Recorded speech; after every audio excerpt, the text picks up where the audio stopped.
Okay, ever tried to pop your ears, like on a plane, Mhm. or like held your breath when you were lifting something heavy? You're probably doing the Valsalva maneuver. You just didn't know it. Oh, really? It's that basic thing, where you exhale forcefully, but your airway is closed. Yeah. But what seems like just a simple thing your body does, Yeah. um, it's actually a really powerful tool in medicine. Interesting. And today, that's what we're going to dive into, the Valsalva maneuver. We're going to explore the surprising ways that it gets used, and how it can actually reveal clues Yeah. about your heart health. Okay. Yeah. And a big thanks to the London Heartbeats Z Academy. Yeah. They provided incredible educational material. That's really the foundation of what we're looking at today. It really is remarkable Yeah. how something so simple can have these huge physiological effects. The Valsalva maneuver, it really it throws your circulatory system, Yeah. for a loop. Yeah. But the fascinating part is how your body figures out how to adapt. How to compensate for that. Right. Like it knows what to do. So let's break this down. Let's break it down. Like Yeah. what is actually happening inside our body when we do this? Right. So it all starts with that forced exhalation, against that closed airway. So imagine like you're trying to blow out a candle, Mhm. but you're keeping your mouth shut. Yeah. So that's the basic idea. Okay. And then this action, it sets off, this whole chain reaction. Uh-huh. And it's divided into 4 phases. Okay. And each one of these phases has its own impact on your blood pressure and heart rate. Wow. Okay. So let's walk through these phases. What Yeah. happens first? Yeah. So the first phase is like the onset of strain. Okay. As you're starting to bear down. Yeah. The pressure inside your chest Uh-huh. and your abdomen, it increases. Okay. And this leads to like a temporary spike in blood pressure Yeah. because you're essentially squeezing your blood vessels. So it's kind of like if you had a tube of toothpaste. Yeah, And you're squeezing it. exactly. You're forcing everything out. Right. Yeah. But this initial pressure surge, it's short-lived. Right. As you keep straining, you enter phase 2. Uh-huh. And that's where things get a little bit more complicated. Okay. So what happens in phase 2? Right. Does the pressure just stay high? Actually, it's the opposite. Oh. So in phase 2, your veins, especially the ones in your chest, they get compressed. So it makes it harder for blood to return to the heart. Right. So this causes a drop in blood pressure, Okay. and it also triggers a reflex increase in heart rate. Oh, so it's like your body's like, whoa, hold on. I need to make up for this. That's right. It's sensing that blood flow is decreasing back to the heart. Yeah. And so it kicks the heart rate into overdrive to try to compensate. Precisely. It's an amazing example of how our bodies, are so finely tuned. It's not just a passive response, to pressure. Right. It's this dynamic interplay between those pressure changes and your nervous system working to maintain, that balance. So what happens when we finally release? Right. When we stop straining and breathe normally again? Right. So that brings us to phase 3. Okay. It's short, but it's a dramatic moment. As you stop straining and you open up your airway, all that blood that was kind of pent up, it rushes back to the heart. Okay. And this sudden influx, it causes a brief dip in blood pressure. Okay. It's almost like a pause Right. before the final recovery phase. So it's like a roller coaster ride. Yes. For our blood pressure, it's like it's up, Yeah. then down, Down again, down again. and then what happens in that final phase? So phase 4 is all about recovery. Okay. So blood pressure, it starts to rise again. Uh-huh. It often overshoots its normal level for a bit. Right. And then it gradually goes back to baseline. But that overshoot, that we talked about, Yep. that's actually a really important part because it gives us really valuable clues about how well your heart's functioning. This is where it gets really interesting from like a medical perspective, right? Yeah. Like doctors can use this to learn about our heart health. Absolutely. Yeah. So for example, doctors use this maneuver in a technique called dynamic auscultation, Okay. which basically means, listening to your heart Uh-huh. while you're performing different maneuvers, Okay. like the Valsalva maneuver. Right. And this helps them, pick up these subtle changes in heart sounds Okay. that they might miss, during regular exam. So it's like fine-tuning. It's like they're fine-tuning their stethoscope Exactly. by using the maneuver to bring out these nuances in the heart's rhythm. Exactly. And it's especially helpful, for diagnosing, certain heart conditions. Right. Like for instance, the murmur associated with hypertrophic cardiomyopathy, Okay. or HCM. It actually gets louder during the Valsalva maneuver.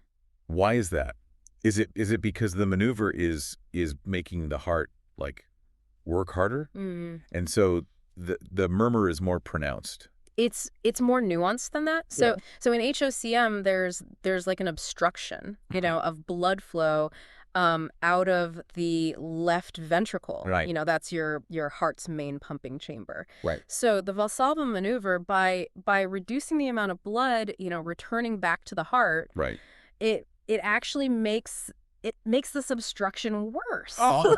which makes the murmur louder. Oh, okay. So it's not just about like general exertion. Right. It's about how the maneuver is specifically affecting the blood flow within the heart. That's right. And then it's able to highlight this problem that might not be as noticeable. Yeah. Under normal conditions. That's right. And that's just one example. The Valsalva maneuver can also be used to actually stop a racing heart. Right. Specifically a condition called supraventricular tachycardia. Yeah, I've heard of that. That's where the heart beats really fast. Yes.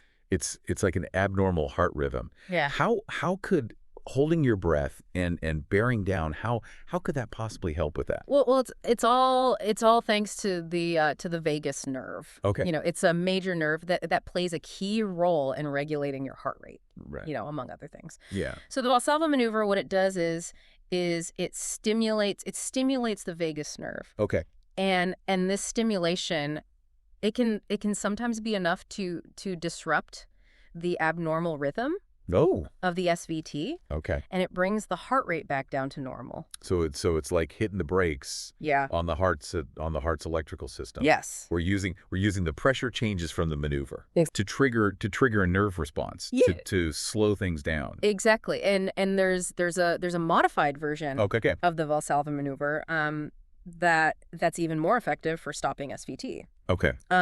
It involves lying down and raising your legs immediately after that strain phase. Oh, interesting. And it seems to enhance that vagal stimulation. Yep. Making it even more likely to reset that heart rhythm. That's amazing that something so simple can have such a big impact. What else can this maneuver tell us about our heart health?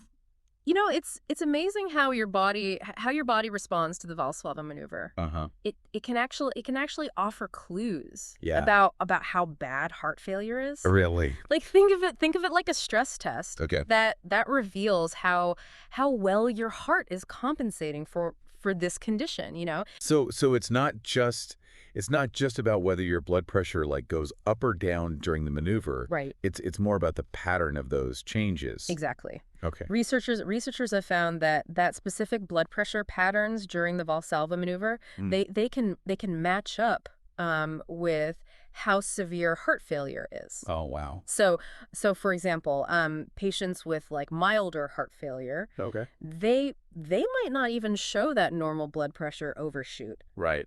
In phase 4. Okay. So this is called like an absent overshoot response. So meaning their blood pressure doesn't go up as much as it should after they release the strain. Exactly. Okay. And in more severe cases, patients might show a square wave response where blood pressure stays elevated throughout that whole strain phase. Right. And it doesn't drop as much as you'd expect it to Yeah. during the release. So their body is just having trouble regulating that blood pressure Yeah. effectively. Yeah, that's a good way to put it. Okay. So their heart is, it's working harder, Right. and the blood vessels, they stay constricted. Yeah.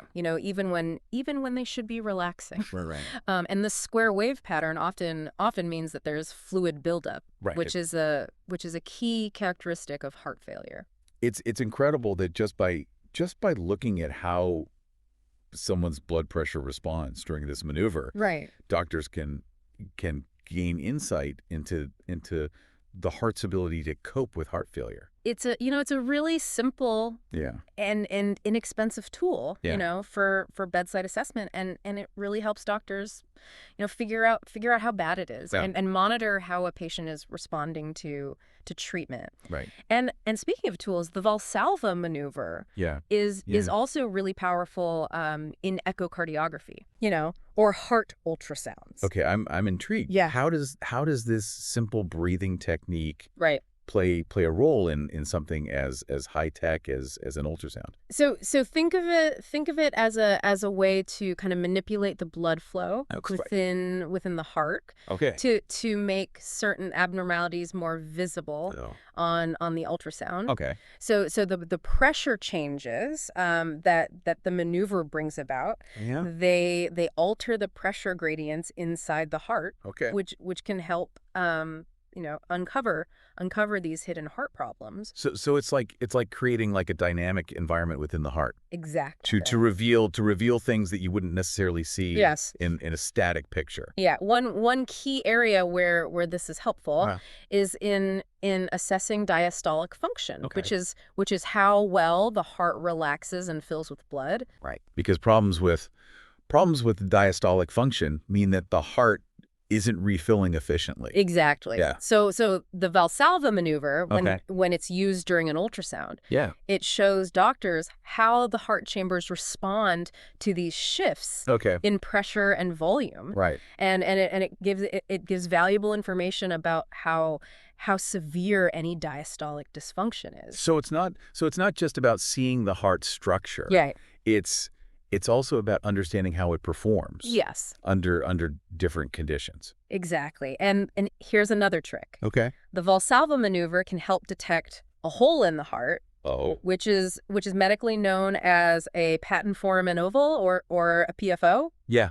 Yeah, I've heard of PFOs. They're those small openings between the heart's upper chambers that are supposed to close after birth. You got it. Yeah.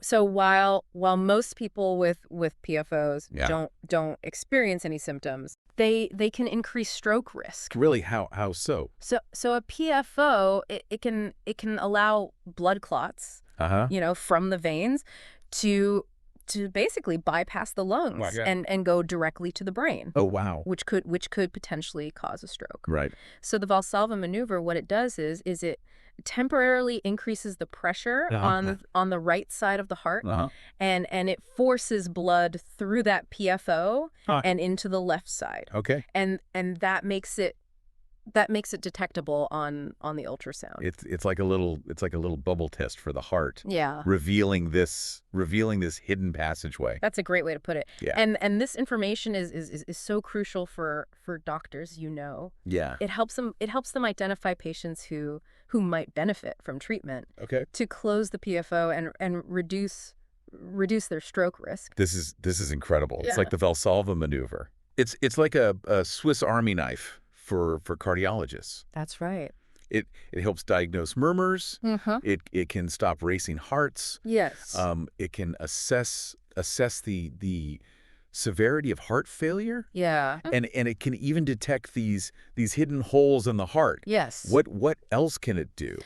So believe it or not, this maneuver can even tell us about the function of your autonomic nervous system. The autonomic nervous system? Mm-hmm. That's the one that controls all the automatic functions in our body. Yes. Like breathing and heart rate, digestion. That's right. It's the the silent workhorse that keeps things running in the background. Right.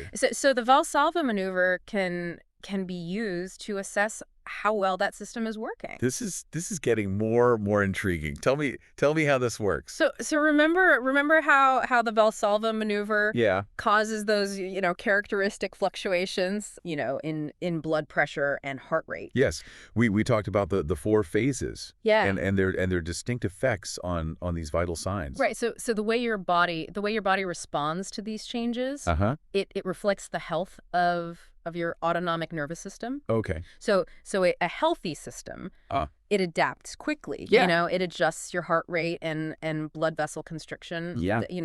To keep things balanced. Right. However, if there are problems, yeah, these adjustments might be slow. Okay. Or ineffective. So it's like a stress test for the autonomic nervous system. Exactly. It's revealing how well it can handle a challenge. Exactly. And one way doctors kind of quantify this is by calculating something called the Valsalva Ratio. Okay. Which basically measures how much your heart rate changes. Okay. During the maneuver. And it's calculated by dividing the maximum heart rate during the strain phase by the minimum heart rate during recovery. Okay, so a higher Valsalva ratio would mean a healthier autonomic nervous system. Yeah, a higher ratio suggests that your body can quickly and effectively adjust that heart rate in response to those blood pressure changes. Okay, so are there specific conditions that can impact this ratio? Absolutely. Yeah. So problems with the autonomic nervous system, they can stem from various things like diabetes, Parkinson's disease, and certain autoimmune disorders. Right. So a low Valsalva ratio could mean that you need further evaluation for an underlying autonomic nervous system disorder. This is amazing. Yeah. How much information this seemingly simple maneuver can provide. It really highlights how connected all of our body systems are. Yeah. And to show you just how powerful this tool can be. Yeah. Let's talk about early repolarization syndrome. Okay. Or ERS. Okay. So this condition can cause sudden cardiac arrest. Wow. And the Valsalva maneuver can actually help identify family members who might be at risk. That sounds serious. Yeah. Tell me more about this early repolarization syndrome. So it's a condition that affects your heart's electrical activity. Okay. So people with ERS, they have a distinct pattern on their electrocardiogram or EKG called early repolarization. Okay. And while it's not always problematic, it can make the heart more vulnerable to dangerous arrhythmias. But the fascinating part is the Valsalva maneuver can actually unmask this hidden pattern. Oh wow. Even if it's not obvious at rest. Really? How does that work? So the changes in heart rate and blood pressure during the maneuver, they seem to kind of accentuate those electrical abnormality that are associated with ERS. Okay. And it makes them more visible on the EKG. So it's like the maneuver's acting like a magnifying glass to reveal this subtle but crucial detail. Exactly. Yeah. So it's a potential lifesaver. Yeah. Helping doctors identify people who might be at risk for sudden cardiac arrest, even if they don't have any symptoms. It's amazing how much this simple maneuver can tell us.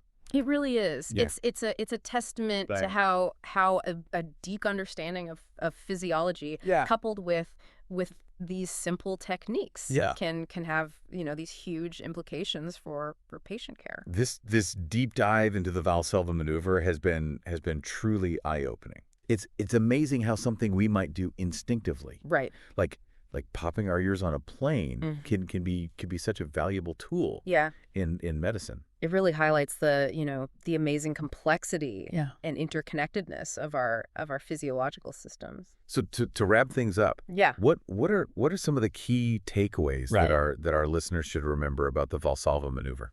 So the Valsalva maneuver, it's a surprisingly versatile tool. Yeah.